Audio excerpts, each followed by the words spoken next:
এই কথার মানে হলো মুমিন ব্যক্তি যে হবে তার যাবতীয় কর্ম সমর্থ করবে কার কাছে?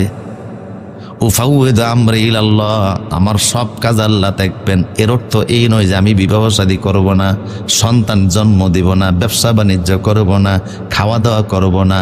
আমার সব কাজ চলবে দুনিয়াবি নিয়ম অনুযায়ী, কিন্তু সব কাজ করব কার জন্য?